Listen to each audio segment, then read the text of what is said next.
भविष्यममवाचमां प्रसुप्तां सञ्जीवयत्याखिलशक्तिधरस्वधा अन्यश्शास्त्रचरणश्रवणत्वकादीन् प्राणान् नमो भगवते पुरुषाय तुभ्यं। नमो ज्ञानेश्वरा निवृत्ति उद्धारा सोपानदेवा मुक्ताबाई नमो आदत्रय जननी देवाची दयांचे केली स्मरण हो या सकळ विद्यांचे अधिकरण तेची वंदू श्रीचरण श्री गुरूंचे ते नमस्कार आता विनव वाग विलासिनी जी चातुर्यार्थ कला कामिनी ती शारदा विश्वमोहिनी नमिनिया मज हृदय सद्गुरु जेने तारिलो हा संसार पुरु मनोनि विशेषात्यादरो विवेकावरी आता नमो माता पिता जासी सकळ तीर्थाहुनी श्रेष्ठता जाचे नरदेह तत्वता लादला निदान निज भाग्ये परब्रह्म अवतार निष्कर्म योगी अस्मोनी समर्थ दिनाचार असे कीर्ती जाती चंद्र सूर्य नभा नमस्कार माझा श्री गुरु रूपा। त्यानिमित्त कार्यक्रम करावा असं वाटलं, एक दिवसाचा भंडारा करायचा होता, मग महाराजही आपलेच होते, 7 दिवस सोहळा करण्याचं ठरवलं। या सगळ्या गावकरी मंडळींनी अगदी उचलून धरला आणि सुंदर असा कार्यक्रम दिवसेंदिवस वाढत चाललेला आहे। अजूनही वाढ व्हावी अशी झोटिंगबाच्या चरणी श्री समर्थ सद्गुरू रूपलाल बाबांच्या चरणी प्रार्थना। विठ्ठल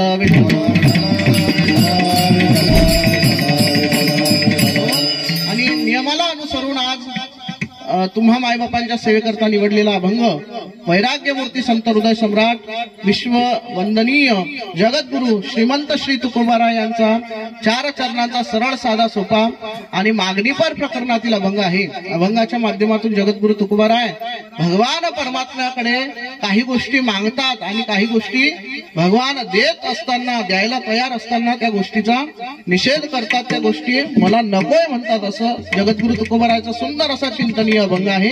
अभंगावरती तुम्ही आम्ही सगळे चिंतन करू। विठ्ठल विठ्ठल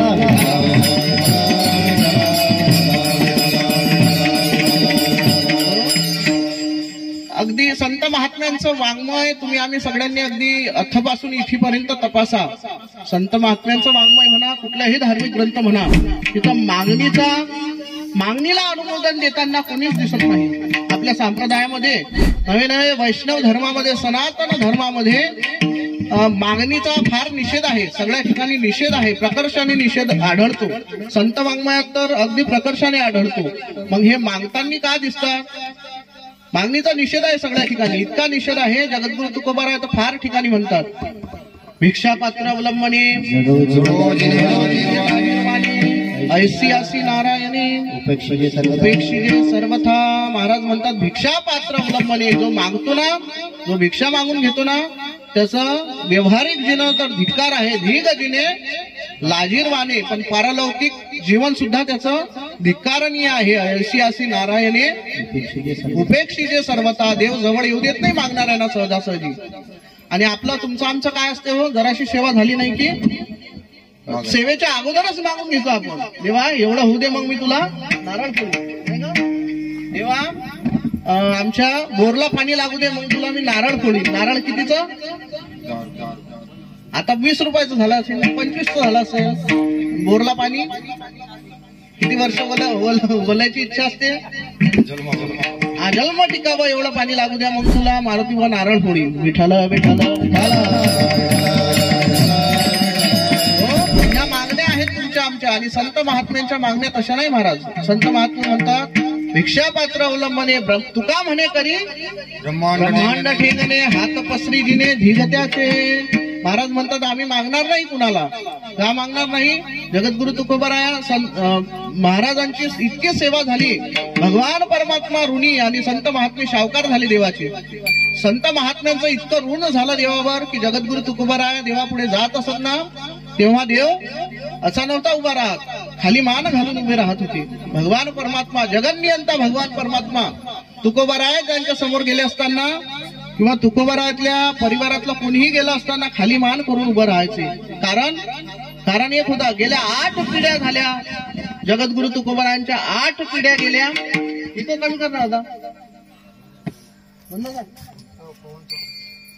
विठ्ठल विठ्ठल विठ्ठल।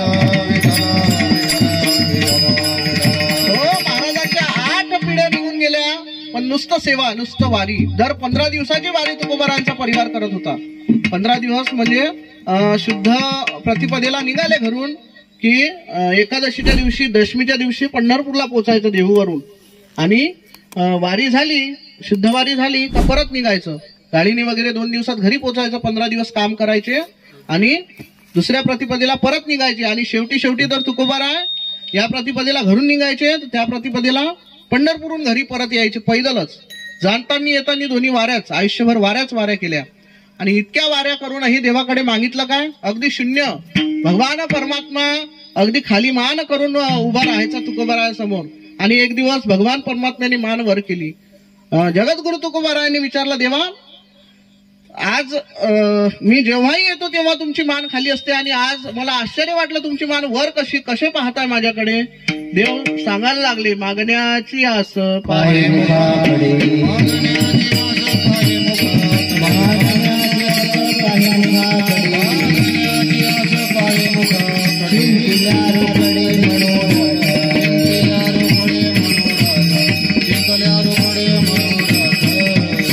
तुकोबाराय मी तुमच्याकडे पाहतो 8 पिढ्यांची सेवा आहे हो तुमची माझ्यावर फार ऋण झालं तुकोबाराय काहीतरी मागा तुकोबाराय का म्हणतात तुमचं देवा मला काही नको तुका म्हणे तुझी सुतळीचा तुझा दोरा सुद्धा तोडा सुद्धा मला नको मग देव रागावले ना महाराज तुम्हाला दसोडी लागत नाही माझी मग येता कशाला दरवारीला तुकोबाराय म्हणतात मायबाप पर्या हे गोडी दर्शनाची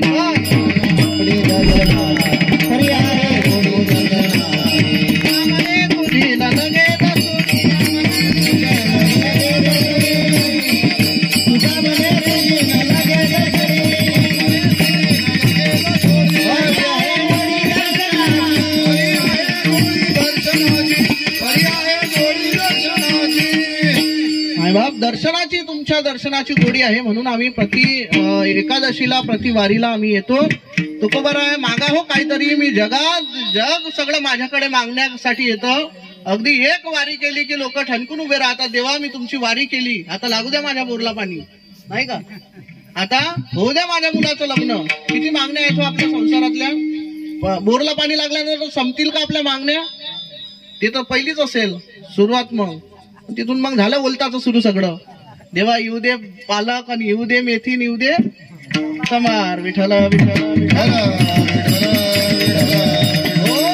एका वारीत मागणारे लोक कितीतरी मोठे लोक माझ्याकडे मागायला येतात मी त्यांच्याकडे पाहतही नाही आणि जगद्गुरु तुकोबाराय तुमच्याकडे काहीच नाही तुम्ही स्वप्नात सुद्धा मला काही मागत नाहीत काहीतरी मागा हो आणि मी सांगितलं ना संत महात्मे मागणीचा निषेध करतात मागणी आणि संत हे एका काठीचे 2 बाजू आहेत कधीच एकमेकाला मिळणार नाहीत मग आपल्याला मागताना का दिसतात तर हे संत महात्मे अनेक ठिकाणी तुम्हाला मागणीचे अभंग दिसतात तर मागतात कशा करता याचे काही कारण आहेत महाराज संत महात्मे मागतात याचं पहिलं कारण तुम्हाला सामान्य जीवांजवळ जर भगवान परमात्मा यदा कदाचित तुमच्या साधनेने प्रसन्न झाला आणि तुम्हाला भगवान परमात्म्याकडे काही मागावंसं वाटलं तर काय मागावं हे दाखवून देण्याकरता संत महात्मे मागणी मागून दाखवतात आजचा अभंग आहे मागणी पर तर जगद्गुरु तुकोबारायांनी स्वतःकरिता काही नाही मागितलं आम्हाला कळावं की देव आला जर द्यायला तर काय मागावं आम्हाला असं वाटते का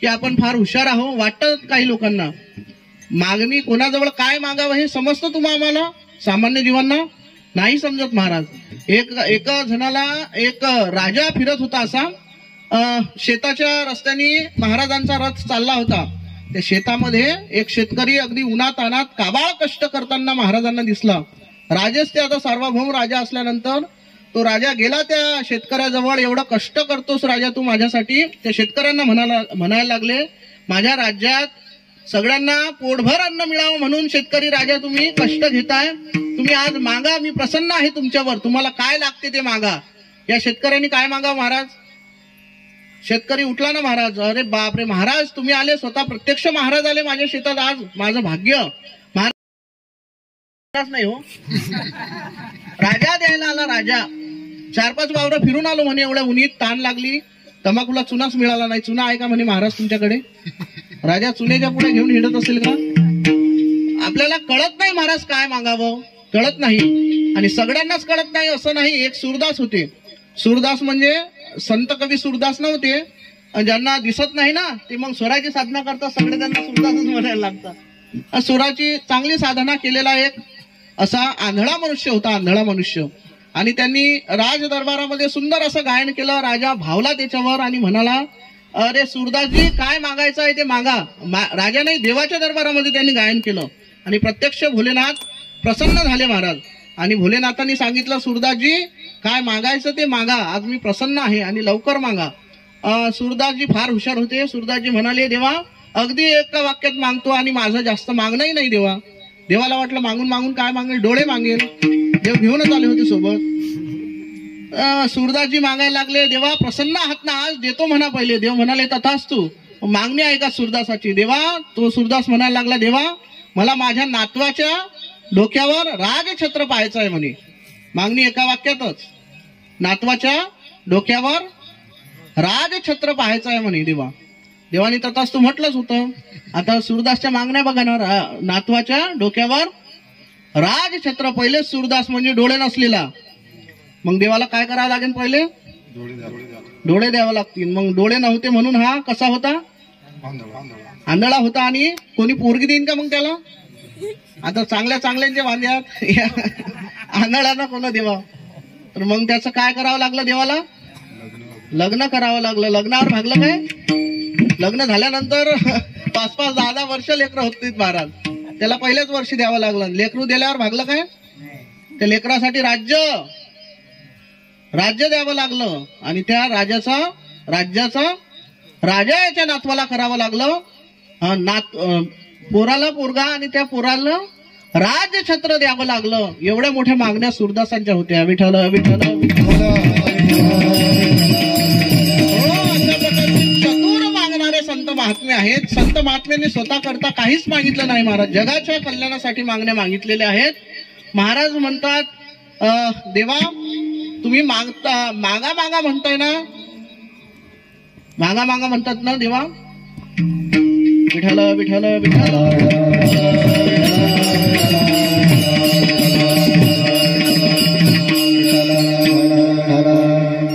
हो देवा, मागा मागा म्हणताय ना, हेच द्या. काय द्या? अभंगाच्या पहिल्या चरणात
मनसी काही मागा,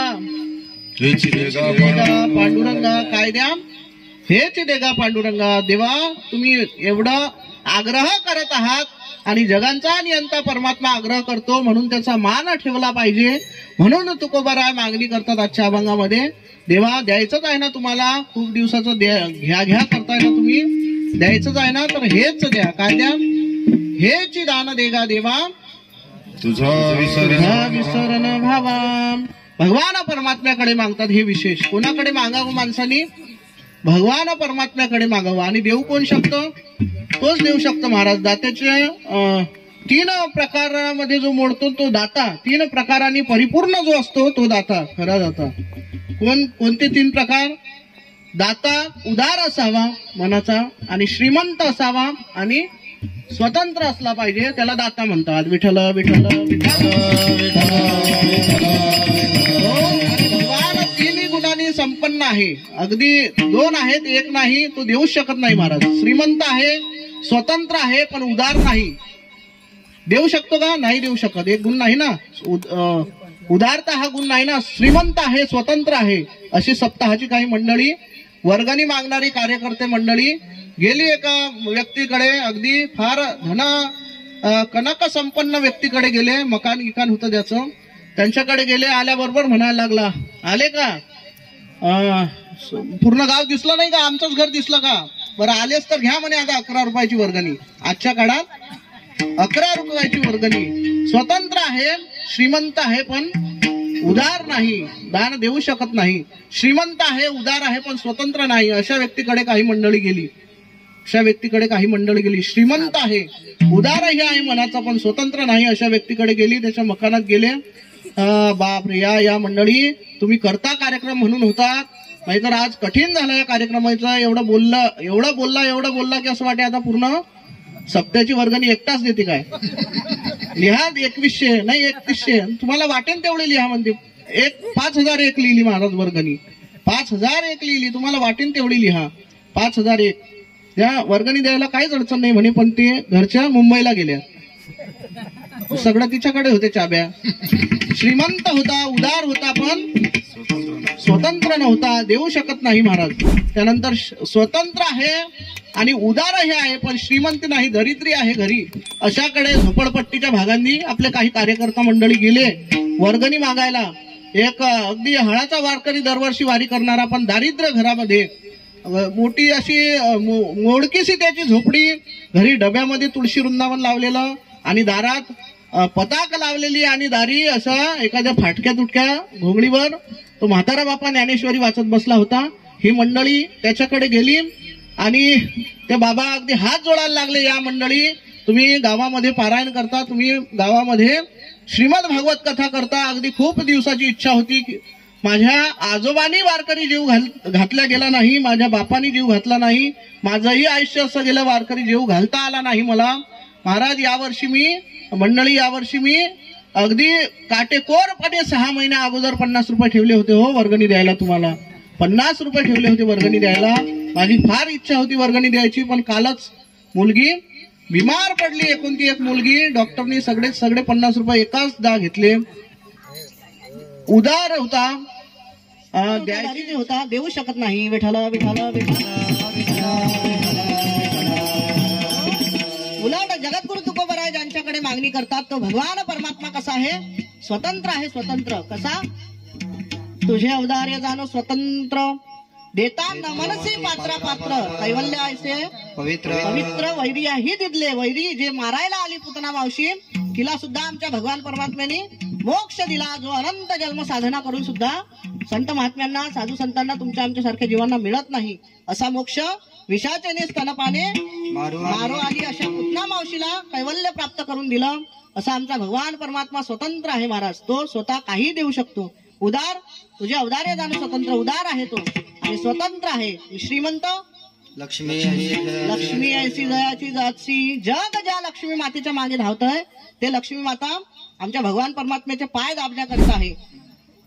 पंढरपूर पाटणी गा महाराजा सर्वभुवन, एवढा मोठा श्रीमंत भगवान परमात्मा आहे. हे सगळे गुण दात्याचे जे आहेत, म्हणून त्याला दाता म्हणतात. तोची एक दान शूरदाता. विठ्ठल विठ्ठल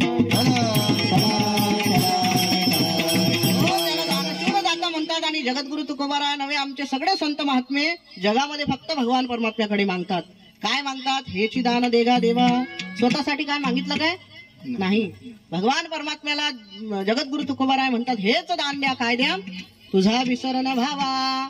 मग जगद्गुरु तुकोबाराय विसरत होते का भगवान परमात्म्याला? नाही, विसरत नव्हते. पण तुमच्या आमच्या करता मागणी मागून दाखवतात. विठ्ठल विठ्ठल विठ्ठल. पाहिलं महाराज एवढ्या मागणीवर तुमचं ऋण माझ्यावरचं ऋण फिटणार नाही, आणखी काहीतरी मागा. आणि जर मी हे तुम्हाला दिलं तर तुम्ही काय करणार?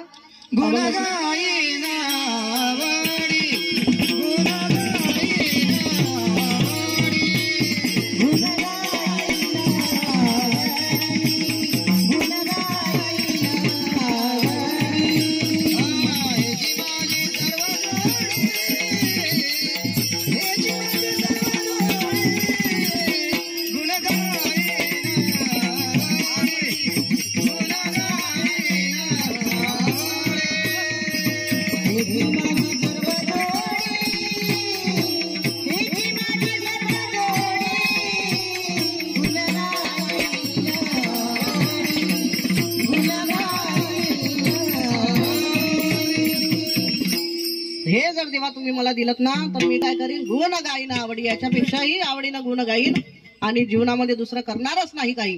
हेची माझी सर्व जोडी, दुसरं जोडण्याच्या भानगडीतच पडणार नाही. आवडीने गुण गाईन आवडी हेची माझी सर्व जोडी. याचा अर्थ पहिले करत नव्हते का? करत होते. तुम्हाला सांगायचंय तुकोबारायांना, भगवान परमात्म्याचं भक्तांचं जे चरित्र आहे ते तुमच्या आमच्याकरिता रस्ता आहे, साधकांकरिता. विठ्ठल विठ्ठल त्याकरताच हे संत महात्म्यांचं वाङ्मय आहे आणि त्याकरताच हा या कार्यक्रमांचा उहापोहा आहे, एवढा मोठा अट्टहास आहे. आणि जे मंडळी करतात ना ते फार भाग्यवान आहेत. अगदी प्रमाणाने सांगता येईल. विठ्ठल विठ्ठल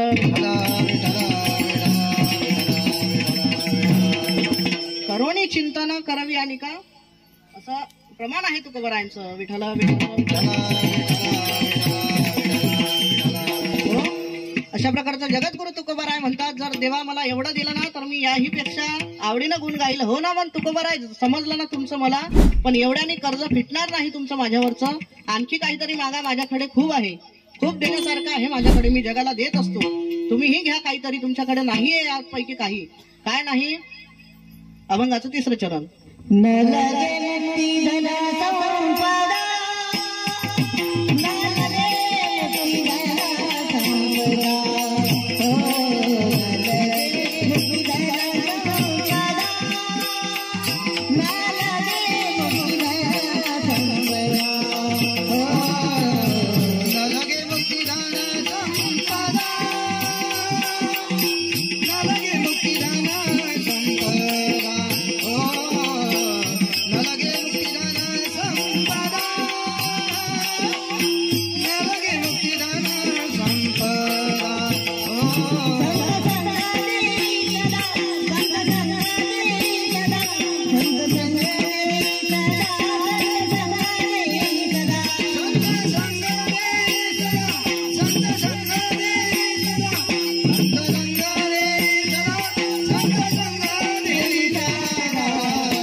जगद्गुरु तुकोबारायांना भगवान परमात्मा म्हणायला लागले, तुकोबाराय एवढीशी मागणी मागितली तुम्ही, तेही स्वतः करता मागितली नाही.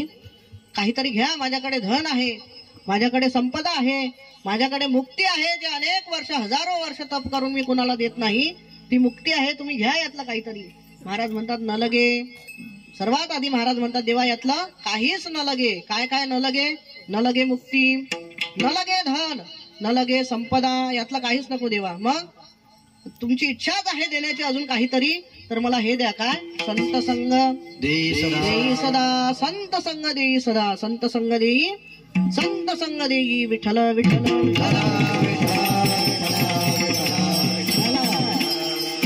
संत संगतीची तुकोबाराय मागणी करतात. जीवनामध्ये संगती फार महत्वाची आहे, जीवनामध्ये संगतीचं फार महत्व आहे. अगदी तुकोबाराय सांगतात जीवनामध्ये संगतीचं खूप महत्व आहे. हिरा जरी असला, हिरा हिरा हिरा त्याला म्हणतात, हिरा पाहिजे का? पाहिला का कोणी? अंगठीतला बिंगठीतला नाही बरं, तो चुरा होते.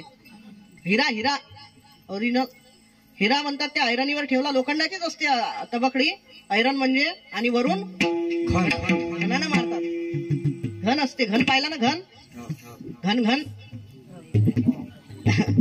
त्या घनानं मारतात वरून, पण तो फुटत नाही. ऐरणीत घुसतो लोखंडाच्या, पण फुटत नाही. त्याला हिरा म्हणतात. आणि तो हिरा जगद्गुरु तुकोबाराय म्हणतात, एवढा टणक हिरा जगामध्ये त्याच्यासारखा दगडच नाही. हिऱ्यासारखा टणक असा दगड नाही. एवढा टणक दगड अगदी एका ढेकणाच्या संगतीत गेल्याने काय होतो?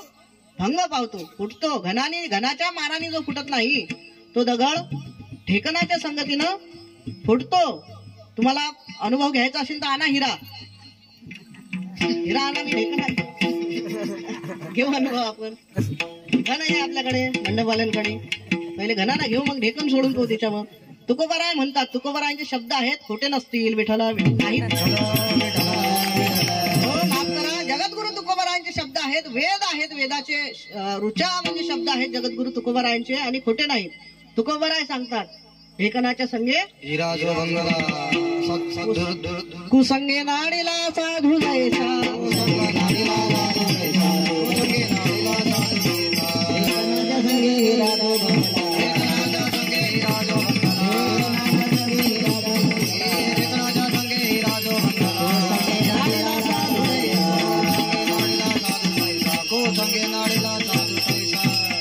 म्हणून संगतीचं फार महत्व आहे.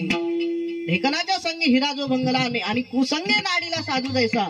साधू जरी झाला, अगदी सगळं जीवन भगवान परमात्म्याच्या सेवेत गमावलं असा अजामेळ, एका सेकंदाचा कुसंग झाला. कुसंगे नाडीला साधू जैसा. म्हणून संगतीचं जीवनामध्ये फार महत्व आहे. किती महत्व आहे हो, एका मिनिटात सांगतो. संतांच्या संगतीचं किती महत्व आहे हे एका छोट्याशा दृष्टांतावरून सांगतो. अगदी नियोजित वेळेत आपण सेवेला पूर्ण विराम देऊ. अगदी संत संगतीचा महिमा स्वतः संत असलेले भगवान श्री नारद मुनी जगन्यंत्य भगवान परमात्म्याला विचारतात. वैकुंठामध्ये एकदा नारद मुनींचा आणि भगवान परमात्म्याचा संवाद आहे. महर्षी नारद विचारायला लागले, देवर्षी नारद भगवान परमात्म्याला, स्वतः संत असलेले नारद विचारायला लागले देवाला, की देवा संत संगतीचा काय महिमा आहे हो, संत संगतीचा काय महिमा आहे. म्हणून देवालाही नारदांना दाखवून द्यायचं होतं की संतांच्या संगतीचा काय महिमा आहे. म्हणून देवाने सांगितलं, जा आंबोळ्याला. आंबोळ्यात दिला पाठवून नारदांना. आंबोळ्याला जा, सप्ताह सुरू आहे जोटिंबाच्या दरबारामध्ये, आणि तिथं एक चिंच आहे. चिंच आहे ना आपल्या इथं, चिंच आहे तिथं एक, त्या चिंचीवर सरडा आहे, त्याला विचारा.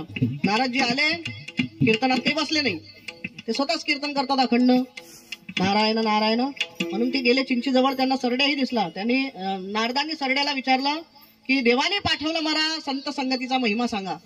नारदाकडे तो पाहत राहिला महाराज, आणि ते मान वर करते ना, मान वर करता करता वर चालला गेला. अगदी गतप्राण झाला. तर धाम परमम्म असा झाला, गेला तो. सरड्या मरण पावला. नारदांना म्हटलं काय पाप झालं आपल्याच्यानी, काय विचारलं असं. देवाकडे परत गेले नारद, आणि नारदांनी म्हटलं, देवा असं माझ्या हातून अनर्थ घडवू नका. मी त्या सरड्याकडे गेलो, विचारलं. विचारता बरोबर त्यानं मान लंबी केली, लंबाच झाला. देवाने म्हणा, होऊ द्या लंबा. आता एक काम करा, तुम्ही राजाच्या घरी जा. अगदी राजाच्या घरी आताच राजपुत्र जन्माला आला. हा पोपटा आंबोळ्याला परत जा म्हणे. त्या तिचीवर एक पोपट आहे म्हणे बसलेला, त्या पोपटाला विचारा. नारद परत आले आणि पोपटाला विचारायला लागले, देवानी पाठवलं मला संत संगतीचा महिमा सांगा. त्या पोपटाना मिठू मिठू करता करता जीव सोडला महाराज. तो पोपटही गतप्राण झाला. नारद आता थरथर कापायला लागले, गेले वर. देवाला म्हणायला लागले, देवा 2 जीव गेले माझ्याच्यानी, तर खरं सांगा तुम्ही संत संगतीचा महिमा मी कोणाला विचारू. देव म्हणाले, आता राजाच्या इथं एका बाळाचा जन्म झाला म्हणे, लगेच सध्याच झाला जन्म, त्याचा 16 सुरू आहे, जा तुम्ही तिथं. नारद तिथूनच थरथर कापायला लागले, देवा राजा एकतं आणि म्हातारपणात त्याला मुलगा झाला म्हणतं, आणि त्याचा 16 सुरू आहे तिथं पाठवतं. या सरड्याप्रमाणे आणि या मिट्टूप्रमाणे जर झालं त्याचं, तुम्हाला सोडेल का तो राजा? नाही म्हणे, तुम्ही जा आता. गेले महाराज नारद मुनी. नारद आल्यानंतर कुणाला आनंद नाही होणार. त्या राजाने भव्य सत्कार केला आणि नारद डायरेक्ट पाळण्याजवळ गेले आणि त्या 1 दिवसाच्या राजपुत्राला विचारू लागले, महाराज मला भगवान परमात्म्याने पाठवलं. आणि थरथर कापतच विचारू लागले, सांगा संत संगतीचा महिमा सांगा, मला देवानी पाठवलं तुमच्याकडे. ते 1 दिवसाचं बाळ बोलायला लागलं, नारदा संत संगतीचा महिमा अगाध आहे. काय सांगू तुम्हाला नारदा, संत संगतीचा महिमा. तुम्ही स्वतः संत आहात आणि तुमची मला सरड्याच्या जन्मामध्ये एका क्षणाची संगती घडली. तुम्हाला पाहता बरोबर मी पोपटाच्या योनीमध्ये गेलो आणि पोपटाच्या योनीमध्ये सुद्धा माझं भाग्य, तुमचं दर्शन मला त्याही योनीमध्ये झालं आणि त्या योनीमधून सुद्धा मी अगदी आज बघा तुमच्या दर्शनाचा लाभ, मी आज राजाच्या घरी जन्माला आलेलो आहे आणि यात सुद्धा तुमचं दर्शन झालं. यानंतरचा जन्म माझा मी वैकुंठातच राहणार. विठ्ठल विठ्ठल. अगाध संतांचा महिमा आहे म्हणून जगद्गुरु तुकोबाराय म्हणतात, न लगे मुक्ती, न लगे धन, न लगे संपदा, आणि कायदे देवा द्यायचं आहे तर संत संग देई सदा. इतका मोठा लाभ आहे तर का नाही मागणार तुकोबाराय संत संग. संत संगती द्या आणि मग ही संत संगती घडणार कुठं? याच जन्मामध्ये, या देहामध्ये, या नरदेहामध्ये घडणार आणि या मृत्यू लोकामध्येच घडणार, इतरत्र कुठं नाही. म्हणून जगद्गुरु तुकोबाराय अभंगाच्या शेवटच्या चरणात सांगतात,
तुका म्हणे गर्भवासी सुखे घालावे आम्हासी.